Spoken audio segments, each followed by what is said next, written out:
첫 번째 토론자가 국민의힘 김미애 의원님이신데요.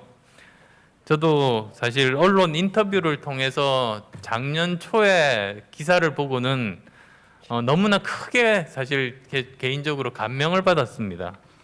정말 그 어려움 속에서도 주경야독을 통해 가지고 스스로 일어선 그 삶의 궤적이 많은 분들을 감동을 시켰고요. 그리고 또 변호사가 되신 이후에도 여성, 아동, 인권 분야에서 정말 활발하게 신념을 가지고 소신을 가지고 활동하신 분이고, 보호소년, 미혼모 등 사회적 약자에 대해서 각별하게 관심을 쏟아서 이분들을 위한 변호 활동을 굉장히 많이 해오신 분입니다.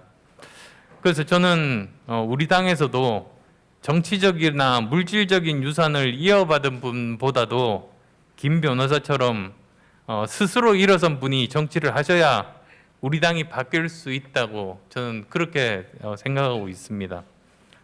약자와의 동행을 위해서 늘 노력하시는 국회의원이시라는 소개로 김 의원님 말씀을 들을까 합니다. 예, 부탁드립니다. 예, 안녕하십니까. 부산 해운대구을 출신 국회의원 김미애입니다. 아까 변호사라고 말씀하셨는데 아직 저는 변호사가 더 친숙하게 느껴집니다. 지금도 저를 보면 김변 이렇게 부르는 분들이 많습니다. 저는 오늘 윤석명 박사님의 발제를 듣고 마음이 많이 무겁고, 그리고 여기는 어느 때보다도 우리 토론회에 참석하신 분들이 청년들이 많은데 이분들에게 제가 과연 책임을 다하고 있는가 하는 반성을 하는 시간이기도 합니다. 예, 안철수 의원님 말씀하셨지만 저는 이 중에 토론자로 나와주신 세 분은 전문가겠지만 저는 비전문가입니다. 이제 연금에 대해서 공부를 하고 있고 우리 미래 세대에 부담을 주지 않고 공정한 부담을 하고 책임을 다하는 연금을 어떻게 개혁해 나가야 되는가 공부하고 있는 아마 같은 입장이라고 봐주시면 좋겠습니다. 오늘 제가 발제를 들으면서 든 생각이 우리는 지금 이 지난 정부나 우리 지금 정치인들은 폭탄 돌리기를 열심히 하고 있구나. 누구도 다양한 이해관계가 있는 이런 것들을 통합하고 조정하려고 하는 노력보다는 나는 맞지 않으려고 하고 폭탄을 돌리고 있다. 그러면서 마음속으로는 황금알을 낳는 그 일을 기대하고 있구나. 그런 비겁한 입장에 있구나라는 생각을 하면서 저도 반성을 하고 그렇게 하지 않아야 되겠다는 생각을 했고, 또 하나는 그 비겁함에서 벗어나는 첫 번째가 투명하게 현재 상황을 공개하는 데서 출발해야 되겠다는 생각입니다. 많은 부분들을 국민들께 제대로 공개한다면 아마 공감을 하고 사회적 합의를 이끌어낼 수 있을 텐데 그 부분은 숨겨두고, 제가 그걸 참 많이 느끼는 건데요. 선동하는데 참 익숙한 것 같습니다. 특정한 대상들을 선동하기 위한 도구로 이 많은 자료를 아전인수식의 해석을 통해서 이용하고 있는 것, 이 나쁜 패단도 이제는 좀 버려야 되겠다. 그런 데서 출발을 해야 되겠다는 생각을 합니다. 저는 비전문가라서 제가 공부를 한 것을 정리를 했습니다. 그러면서 나름의 해법을 고민을 했는데 결론은 그겁니다. 이렇게 누구도 맡아서 하기 힘든 일, 단기간에는 하기 힘들고 우리 미래 세대에 부담을 주지 않아야 되는 이 정말 중요한 일들은 국민의 뜻을 확인해야 되겠다. 그래서 제 결론은 우리 헌법 72조에 보면은 국가 안위에 관한 중요 정책은 국민투표에 붙일 수 있다라고 되어 있습니다. 저는 이것이야말로 국민투표에 붙여서라도 해결해야 되는 과제가 아닌가 그런 생각을 합니다. 그러면 제가 준비한 거 말씀드려 보겠습니다. 청년이 꿈과 희망을 품고 살 수 있는 나라를 만들기 위해 신중하되 과감한 연금 개혁 더 이상 늦출 수 없다. 현재 대한민국이 청년이 살기 좋은 나라인가 생각해 보면 그렇지 않다는 생각이 듭니다. 국회와 정부는 대한민국을 청년이 꿈과 희망을 품고 살 수 있는 나라로 만들어야 합니다. 이번에 저도 국회 연금개혁 특별위원회 위원으로 참여하게 됐습니다. 그런 만큼 더 열심히 연구하고 공부하고 귀를 열어서 다양한 의견을 경청하며 앞으로 국민의 안정적인 노후와 건강한 삶을 위해 할 수 있는 책임과 역할을 다하겠다는 약속을 드립니다. 첫 번째는 연금개혁의 첫 단추는 국민의 마음을 제대로 읽는 것입니다. 현 정부의 주요 이슈가 연금개혁, 이 연금개혁이 국민연금만 개혁할 것인가 아니면 4대 공적연금 통합개혁을 할 것인가입니다. 지난 2일 정부는 연금 구조개혁을 서둘러야 할 시점이라며 정부가 공론화 촉진을 위해 노력하겠다는 입장을 밝혔습니다. 또한 연금개혁 방식은 보험료율 인상과 소득 대체율 상향 등 수치 조정하는 모수개혁과 각종 연금 제도의 다층 구조와 기능을 전면적으로 개편하는 구조개혁이라면서 현 정부의 국민연금 모수개혁 추진 가능성을 시사하기도 했습니다. 8월 중에 기획재정부의 연금보건과가 신설할 예정입니다. 연금개혁의 우선순위에 대한 합의가 이루어지지 못했는데 전문가들도 세부적인 내용에 있어서 견해가 상이합니다. 아까 우리 발제자께서 말씀하신 것도 있는데 재정 안정에 초점을 둘 것인지 소득 보장에 초점을 둘 것인지 아니면은 그러나 둘 다 놓칠 수 없는 사항이겠죠. 제도의 목적 및 재정 상황, 인구 변동, 사회 문화적 특성, 국민 욕구 및 합의 결과 등을 토대로 적절히 조절, 조합되어야 한다고 생각합니다. 타당한 사회적 합의 도출이 필요한데요. 2021년 한국보건사회연구원의 미래 인구 구조 변화에 따른 보건복지 대응 보고서를 보면 응답자의 61.3%가 향후 적절한 연금 혜택을 받을 수 있다면 지금보다 더 많은 연금보험료를 부담할 용의가 있다고 했습니다. 그런데 적절한 연금 혜택이라는 것이 과연 무엇을 말하는 것인지 여기에 대해서 생각이 아마 다 다를 거라고 여깁니다. 더 내고 덜 받는 연금인지 더 내고 더 받는 연금인지 각자의 희망대로 생각하지 않을까도 생각해 봅니다. 그런데 더 내고 덜 받는 국민연금에 찬성하고 반대하는 비율이 계층, 세대별로 너무나 큰 차이가 있습니다. 20대는 반대가 60%고 반대로 연금 수령이 시작된 70세 이상은 찬성이 63%입니다. 이 간극을 좁혀 나가는 것이 바로 청년층을 위한 연금 계획의 시작이라고 판단됩니다. 또한 직역연금도 국민연금과 같은 기준으로 지급하는 것에 63%가 찬성한다고 응답했습니다. 이와 관련해서는 각 연금의 보험료, 적립기간, 운영체제 조건 등의 상위성이 간과되어서는 안 되겠습니다. 하지만 실제 일반 국민들이 연금의 속성 및 실체를 정확히 파악하는 것은 어려운 일일 겁니다. 그 다음 현재 국민연금 제도 도입 목적 달성도는 현저히 낮습니다. 국민연금은 당초 노후 소득 보장을 목적으로 했지만 현재의 낮은 빈곤 감소 효과가 있습니다. 현재 국민연금 수령액이 평균 57만 원 정도인데 2020년 국민연금공단 국민연금연구원 조사 결과를 보면 50대 이상 중고령자가 생각하는 노후 적정 월 생활비는 부부 기준으로 268만 원, 1인 가구는 165만 원 정도입니다. 그런데 그다음 표를 보면요. 80세 이상은 45만 원 정도고 그다음은 높은 게 60에서 64세가 65만 원 정도로 현저히 낮죠.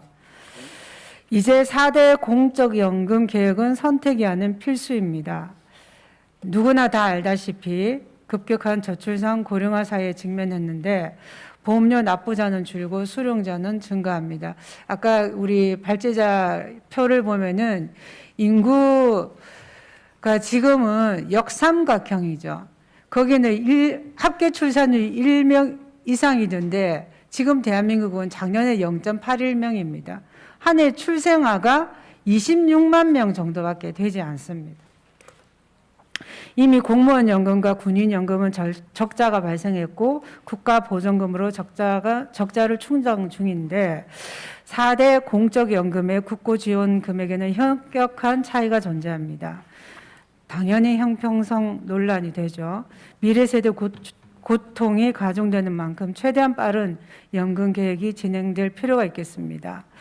공무원연금은 93년부터 적자가 발생했고 군인연금은 73년부터 적자가 발생했습니다. 4대 공적연금 재정 수지를 보면요. 2020년에 0.6조 흑자에서 2090년에 226조 적자 예상인데 이것도 기준이 잘못 설정됐기 때문에 훨씬 더 빨라질 거라고 예측됩니다. 국민연금은 2039년 적자 전환이고 2055년 내지 2057년 소진된다고 하는데 그것보다 더 빨라지겠죠. 합계 출산율이 더 낮아지기 때문에. 사학연금도 2033년 적자 전환이고 48년에 소진.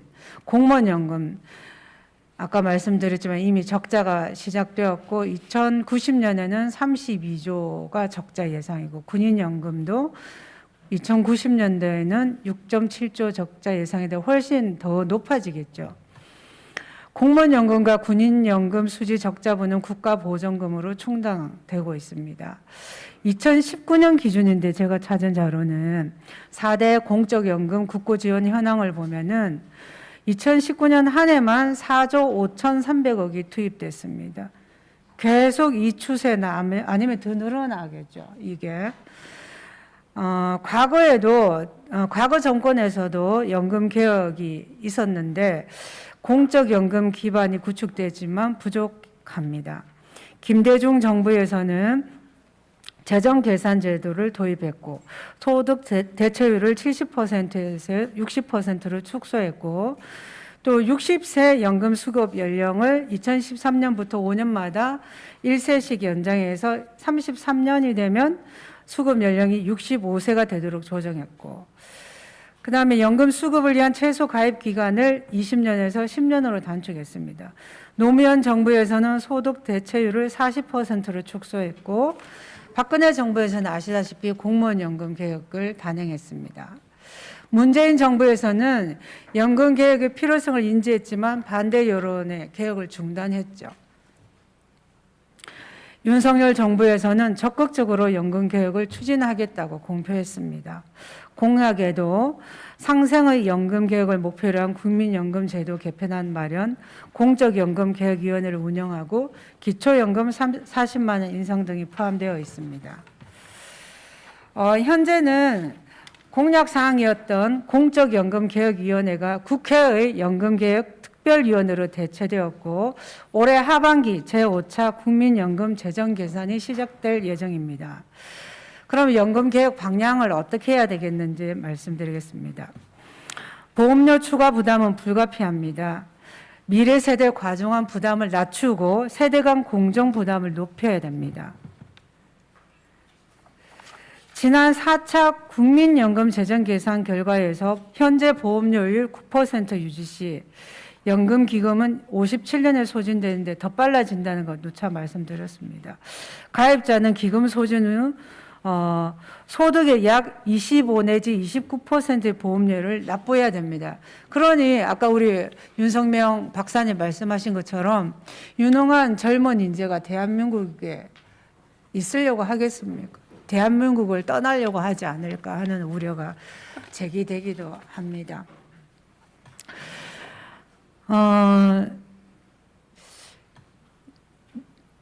4차 국민연금 종합운영계획에서는 계획 관련 정책 조합 4가지 방안을 제시했지만 그대로 머물러 있죠. 윤석열 정부 연금계획에서는 내년에 발표할 예정인 제5차 국민연금 재정 계산을 토대로 보험료율 인상 책정안이 도출되어야 합니다. 이는 청년 세대 과중한 부담을 줄이고 세대 간 공정한 부담을 재설정하는 중요한 작업입니다.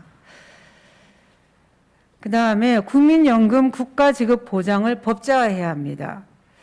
아시다시피 공무원연금법, 군인연금법, 사립학교 교직원연금법에는 연금 소요 비용을 기여금, 부담금으로 충당할 수 없을 때 국가가 그 비용을 부담하거나 지원할 수 있다고 명문화하고 있습니다. 하지만 국민연금법에는 국가 책무만을 규정하고 있습니다. 따라서 국회의 고유 권한인 법률 재개정권 차원에서 보면 국회가 더 능동적으로 국민연금 국가지급 보장 법제화를 추진해야 합니다. 그 다음으로 기초연금 제도 개선 및 연계입니다. 기초연금이 윤석열 정부도 40만 원 인상을 공약으로 했는데요. 기초연금 감액 제도의 타당성에 대한 검토가 필요합니다. 국민연금이 기초연금의 150%를 초과하면 국민연금 수령액을 토대로 기초연금을 감액하게 되어 있습니다. 노인 빈곤율도 평균의 함정이라는 말씀을 하셨는데 이건 역시도 국민들께 제대로 알리고 인식의 필요성이 있다고 생각됩니다. 노인 빈곤율, 노인 가구 적정 월 생활비, 국민연금의 노빈곤 감소 효과를 고려하면 국민연금과 기초연금을 모두 수령한다고 하더라도 생활비가 충분하지 않은 가구도 여전히 다수일 것으로 보여집니다. 그러나 기초연금 감액 관련한 데 대해서 세부적인 검토가 필요하다고 여겨집니다. 비기여 방식인 기초연금 급여가 확대될 경우 중간소득 이하 취약계층의 국민연금 가입 유인 효과는 낮아질 수 있습니다. 물론 기초연금은 현재 노년층의 부족한 소득을 채워주는 의미 있는 제도이긴 하지만 앞으로의 한국의 인구 상황을 고려하면 재정 부담이 상당합니다. 따라서 수급자 특성 및 연금 재정 여건 등을 고려하여 현 체제 유지 혹은 통합 등에 관한 방안 모색이 필요합니다. 4대 공적연금 통합개혁을 고려할 필요가 있습니다. 각 연금의 특성과 상황을 고려하고 가입자들의 합의를 이끌어내야 하는 상당히 어려운 작업입니다. 그래서 이 어려운 걸 과연 누가 할 것인가? 결론은 아시다시피 국민들의 합의고 국민의 뜻을 저는 물어야 된다고 봅니다. 결국은 국민들에 대한 설득의 노력이 상당히 필요하고 국민과의 소통이 상당히 더 중요해지겠죠. 오늘처럼 이런 토론회가 전국에서 활발히 저는 일어나야 되고 또 이해관계 당사자 간에 활발한 논의가 저는 일어나야 된다고 생각합니다. 현재 국민연금 제도에 대한 국민들의 신뢰도는 상당히 낮다고 판단됩니다. 이에 재정 계산 시마다 불거지는 국민연금에 대한 오해나 잘못된 정보 등을 사전에 예방하고 정확한 정보 전달 및 신뢰도를 제고하기 위해 적절한 홍보를 실시해야 합니다. 아까도 발제자님도 말씀하셨는데 공적연금 보험료율 등에 대한 정확한 정보 제공이 필요한데 국민연금은 근로자가 4.5%, 사용자인 회사가 4.5%, 퇴직금으로 10%를 가져가는데 공무원연금은 공무원이 9% 내지만 사용자인 국가는 9%도 내죠. 퇴직수당을 또 지급하게 됩니다. 이러한 것들이 아전인수식 해석을 하게 되는데 이에 대해서도 정확한 정보와 제대로 된 해석을 토대로 계획 논의가 이루어져야 된다고 생각합니다. 그다음 공적연금 자동조정 장치를 스웨덴, 독일, 핀란드 등 유럽 국가에서는 도입됐는데 우리 실정에 맞게 아까 발제자는 완전한 게 아니라 준이라는 표현을 하셨는데 그런 식으로 일정한 재정 목표에 맞게 보험료율, 연금 지급율, 수급 개시 연령 등이 자동으로 조정되는 자동 조정 장치를 도입할 때라고 생각합니다. 마지막 결론입니다. 타당한 연금 개혁을 위해서는 정부의 확고한 의지가 필요합니다. 먼저 정확한 정보를 알리고 국민과의 소통, 설득하는 노력이 필요하다고 여겨집니다. 공적연금 개혁에 대한 구체적 로드맵 제시가 필요합니다. 이를 위해서는 지금 국회에 연금개혁특별위원회가 이제 가동이 될 텐데 이것과 제5차 국민연금 종합운영계획 수립 간의 연동이 필요합니다. 따로 갈 것이 아니라 같이 시기를 맞춰서 같이 논의해야 될 때가 아닌가 봅니다. 표에도 제가 구체적으로 시기별로 국회는 어떤 일을 하고 정부는 어떤 일을 하는지에 대해서 나름대로 적시를 해두었습니다. 연금개혁 목표 및 범위, 여기에는 개혁 대상까지 포함합니다. 개혁 전후 과정상의 준비사항 및 각 주체별 역할, 개혁 시기 및 내용, 개혁 후 연금관리 운영 주체 등의 이러한 내용들이 포함되어서 함께 논의되어야 된다고 생각합니다. 개혁안은 다수 국민이 공감하고 동의하는 방향으로 도출되어야 하며 이를 위해서는 여야 국회와 정부가 초당적인 협력 체계를 가동해야 됩니다. 결론은 국민에게 이런 중요한 것은 물어봐야 됩니다. 이제 폭탄은 그만 돌리고 우리 모두의 일이고 우리 모두의 책임입니다. 빚에 기대할 게 아니라 지금부터 우리가 나눠 가져야 된다고 생각합니다. 제 토론은 이것으로 마치겠습니다. 감사합니다.